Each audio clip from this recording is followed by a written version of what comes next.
मंदिर से तो भिखारी पैदा होते हैं। अगर वो अंतर्राष्ट्रीय लेवल की कोई नंबर 1 टॉप यूनिवर्सिटी बनाते, जैसे कि बाबा साहब पढ़े थे इकोनॉमिक स्कूल ऑफ लंदन, जो मंदिरों में बैठे हुए मठाधीश, इनके बच्चे क्यों विदेशों की यूनिवर्सिटियों में पढ़ने जाते हैं? क्यों नहीं उनको अपने मंदिर में ही संस्कार करवाएं और मंदिर तक ही सीमित रखें? अगर इतना ज़्यादा ज्ञान मंदिरों में है तो क्यों भेजते हैं अपने बच्चों को? ये पत्थरों में कभी प्राण डाले जाते हैं।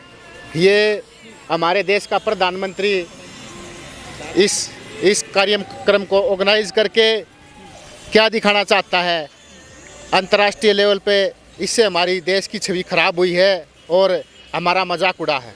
अगर मोदी की टीम में जो आ जाता है वो भ्रष्टाचारी से दूर हो जाता है, जो मोदी के खिलाफ होता है वो भ्रष्टाचारी में लिप्त हो जाता है। आप जो ईवीएम का विरोध कर रहे हैं सिर्फ SC ST OBC लोग कर रहे हैं, सवर्ण क्लास के जो लोग हैं, अपर कास्ट के जो लोग हैं, वो तो विरोध नहीं कर रहे ईवीएम का। ऐसा जी, ये SC ST माइनॉरिटी वोट डालती हैं, इनका वोट इन्हें पता नहीं चलता ये हमारा वोट कहाँ ट्रांस हो रहा है। जैसे हम फ़ोन से दूसरे की पेमेंट निकलवा लेते हैं, ऐसे ही इससे अपना वोट दूसरे उसमें शिफ्ट हो जाता है। ये 19 लाख ईवीएम गायब हैं, वो कहाँ है? सरकार उसको सरकार उनको कहाँ रखी सरकार ने? अरे आप हार की बौखलाहट में ऐसा बोल देते हैं कि ईवीएम में गड़बड़ है। बौखलाहट में नहीं बोलते हम। वोट तो मिलता नहीं है। नहीं, वोट हमारा काफ़ी मिलता है। हमारे दलितों के श्रवण से ज़्यादा वोट है। हम 40% वोट डालते तो मनुवादी पार्टियां सब दौज हो जाती हैं। अगर तो वोट बढ़ जाता है, हर बार बढ़ता है, हर बार बढ़ता है। अच्छा, हाँ, हमारे वोट बैंक ये लोग जो मनुवादी लोग सोच समझ के हैं वह पौवा दे देते हैं और 1 किलो जलेबी दे देते हैं। इन लोगों ने दखलेबाजी बहुत ज़्यादा कर रखी है। मोदी सरकार तो 5 किलो अनाज दे रही है, तेल दे रही है। नहीं, अच्छा बना रही है मोदी सरकार। मैं ये कहता हूँ मोदी सरकार ने हमारे को रोजगार देना चाहिए। बेरोजगारी अपने आप खत्म हो जाएगी। प्राइवेट में आप क्या काटोगे? देश आज़ाद हुए कितने साल हो गए? 75 साल हो चुके हैं, लेकिन इसको अंधकार में धकेल रहे हम नरेंद्र मोदी। हम नरेंद्र मोदी को ये चाहते हैं भाई सबको मजबूत कर दिए। ये मनुवादी, ये पूंजीपति लोगों को मजबूत कर रही है, गरीब लोगों की कमर तोड़। मंदिर बन गया अयोध्या में। ये मंदिर से सिर्फ एक समाज, श्रवण समाज को फायदा होगा। दलित को तो मंदिर में घुसने भी नहीं देते हैं ये लोग। राष्ट्रपति को देख ले, वो बाहर बैठे थे। ये मंदिर में क्या फायदा है? 500 साल का इंतजार खत्म कर दिया मोदी सरकार ने। बिल्कुल ख़त्म कर दिया। अब हमारे बच्चे विदेशों में पढ़ने जाते हैं, यहाँ बड़ी बड़ी यूनिवर्सिटी लाइब्रेरी खोल करके उनको बताओ। जब उनको पता चलेगा भाई हमारे बच्चे विदेशों में पढ़ते हैं, विदेशों में धंधा करने के लिए जाते हैं, तो धर्म भी जरूरी है ना आदमी के लिए? नहीं, धर्म जरूरी है। अगर धर्म होता तो हज़ारों साल हमारा देश गुलाम नहीं होता। हमारा देश हज़ारों साल धर्म के कारण गुलाम रहा। और SC को सीट देने के बजाय, सम्मान देने के बजाय इन लोगों ने धर्म का सहारा ले रखा। यहाँ कोई पाखंडवाद और इससे बढ़ के कुछ नहीं है। जो कि हमारी रीढ़ की हड्डी तोड़ दी जा रही है ईवीएम से। जैसे कल चुनाव हुआ था, इसका मेयर का चुनाव चंडीगढ़ में, वहाँ सरेआम धांधली देखी गई। तो हम ये चाहते हैं कि ईवीएम को बिल्कुल ही बंद कर दिया जाए और हमारे को बैलेट पेपर से चुनाव किया जाए। क्या दिक्कत है ईवीएम में? ईवीएम में गोटा बदली है जी, गोटा तक घोटाला। हाँ जी, ऐसा कौन कहता है? ये सभी कहते हैं लोग, सभी कहते हैं। सत्ता पक्ष तो कहता नहीं। जब कांग्रेस की सत्ता थी, जब इन लोगों ने, कांग्रेस ने आवाज़ नहीं उठाई। अडवाणी ने भी एक बार सुप्रीम कोर्ट में याचिका दायर की थी, लेकिन इनकी सत्ता हाथ लग गई। अब इनका सत्ता लग गई तो अब ईवीएम के गुण ये खा गा रहे। लेकिन लोग ये कहते हैं कि ईवीएम से साफ सुथरा चुनाव होता है, ट्रांसपेरेंट, और जल्दी जल्दी रिजल्ट आ जाते हैं उससे। 2019 में मैं हल्का देश था और चुनाव के दौरान मैं अपने दौरे पर था, तो खुद मेरी मिसेज के साथ ये हुआ। अगर हमने वोट डाला हाथी के ऊपर और बीजेपी के उस पर चला गया। कभी चुनाव लड़ा है?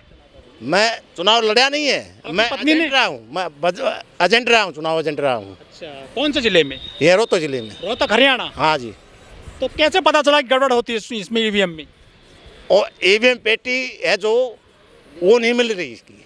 मैं हाँ, इसकी जो ईवीएम मशीन और ये जो पेटी है इसकी, उसमें पर्चियों में नहीं मिल रही, उसमें धोखेधड़ी है। लेकिन चुनाव आयोग ये कहता है कि चुनाव जो होता है ईवीएम से वो साफ सुथरा होता है, कोई गड़बड़ी नहीं होती, पूरे इसके पूरी गारंटी रहती है इसकी। नहीं, ये सब धोखाधड़ी है। ये सरकार के दबाव में आकर के ये कह रहे हैं, जो एक गरीब आदमी की आवाज़ बुलंद करने वाला आदमी को दबा रहे हैं। और आज ये देखिए सरेआम चल रहा है। ये फंडी है जी, इनका कुछ वो नहीं है, इनका कुछ भी नहीं है। ये राम भद्राचार्य की हमने बात सुनी है, यूट्यूब पर चल रहा है इनका गेम। ये सब, ये दलित समाज को, बाबा साहब को संविधान खत्म करने की बात करते हैं ये, या रामायण की ताशे भारत की सरकार नहीं चल रही, ये संविधान से चल रही है। परवीन बौद्ध नाम है सर मेरा, कलानौर से हूँ सर मैं। और क्या लग रहा है जो अयोध्या में रामलला में प्राण प्रतिष्ठा हो गई है, कुछ तरक्की होगी देश की, कुछ विकास करेगा भारत? पत्थरों में कभी प्राण डाले जाते हैं। ये हमारे देश का प्रधानमंत्री इस कार्यक्रम को ऑर्गेनाइज करके क्या दिखाना चाहता है अंतर्राष्ट्रीय लेवल पे। इससे हमारी देश की छवि खराब हुई है और हमारा मजाक उड़ा है। लेकिन मंदिर बन गया है। देखिए, मंदिर से क्या होता है, मंदिर से तो भिखारी पैदा होते हैं। अगर वो अंतर्राष्ट्रीय लेवल की कोई नंबर 1 टॉप यूनिवर्सिटी बनाते, जैसे कि बाबा साहब पढ़े थे इकोनॉमिक स्कूल ऑफ लंदन, वो दुनिया की एकमात्र नंबर 1 यूनिवर्सिटी है। अगर 100 साल के लिए चल बन गया मंदिर, ये 100-200 साल तक रहेगा। देखिए, हमारा साहब काशीराम जी कहते थे कि हमारा मुद्दा मंदिर मस्जिद नहीं है, शिक्षा, स्वास्थ्य, रोजगार, सम्मान और स्वाभिमान।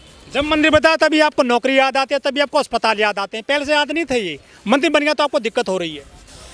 देखिए, मंदिर से ये जनता का पैसा है, जनता के विकास के लिए खर्च होना चाहिए और ये इसका दुरुपयोग हो रहा है, तो मंदिर से जनता का भला होने वाला नहीं है। मंदिर से अंधविश्वास फैलेगा, विद्यालय से ज्ञान बढ़ेगा। इनके जो मंदिरों में बैठे हुए मठाधीश, इनके बच्चे क्यों विदेशों की यूनिवर्सिटियों में पढ़ने जाते हैं? क्यों नहीं उनको अपने मंदिर में ही संस्कार करवाएं और मंदिर तक ही सीमित रखें? अगर इतना ज़्यादा ज्ञान मंदिरों में है तो क्यों भेजते हैं अपने बच्चों को? ये धर्म तो मजबूत कर रहे हैं वो। धर्म का क्या फ़ायदा जिस धर्म में एक शेड्यूल कास्ट राष्ट्रपति को उस मंदिर के दर्शन के लिए वंचित रखा जाता है, मंदिर की सीढ़ियों से उसको वापस लौटना पड़ता है। इससे अंतर्राष्ट्रीय लेवल पर देश की जो हंसी उड़ती है, जो खिल्ली उड़ती है, एक काशी, मथुरा, बाकिया, वहाँ भी मंदिर बनेंगे। अब जो उसमें जो रिपोर्ट आ गई है कि इसमें हिंदू मंदिर था। देखिए, ये किसी भी पुराण या किसी ग्रंथ में हिंदू शब्द है नहीं।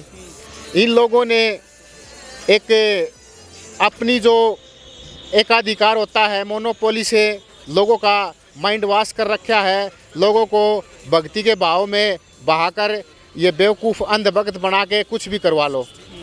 तो धर्म जरूरी नहीं है क्या आदमी के लिए? देखिए, धर्म इंसान के लिए ज़रूरी है, लेकिन ऐसा धर्म जिसमें समानता, प्रज्ञाशील, मैत्री हो, वो धर्म एक इंसान को नीच और एक इंसान को श्रेष्ठ बनाए। ऐसे धर्म को लात मार दो। ये बाबा साहब डॉक्टर अंबेडकर और पेरियार रामास्वामी जी ने कहा है। जो रिपोर्टर हैं सुधीर चौधरी, वो कह रहे हैं कि आदिवासी क्यों मुख्यमंत्री बना दिए, तो जंगलों में रहने चाहिए थे। देखिए, यही कहेंगे कि उसका मानसिक संतुलन बिगड़ गया है। ये संविधान युग है, ठीक है, यहाँ संविधान की चलेगी, सुधीर चौधरी जैसे मनुवादियों की नहीं चलेगी, ठीक है। उनके कहने से क्या है, इस संविधान की बदौलत आदरणीय बहन कुमारी मायावती जी ने दुनिया के सबसे बड़े सूबे में 4 बार सफल मुख्यमंत्री बतौर कार्यकाल निभाया है। बहन जी अपने आप में एक मिसाल है। लेकिन अब तो वो अकेले चुनाव लड़ रही हैं, कैसे सत्ता में आएंगी वो? देखिए, गौतम बुद्ध ने कहा है कि कोई ज़्यादा बहुत बड़ी भीड़ किसी दिशा में जा रही है, ज़रूरी नहीं कि वो सही दिशा में जा रही है। अकेला व्यक्ति भी सही दिशा का चुनाव कर सकता है। ऐसा ही बहन जी कर रही है।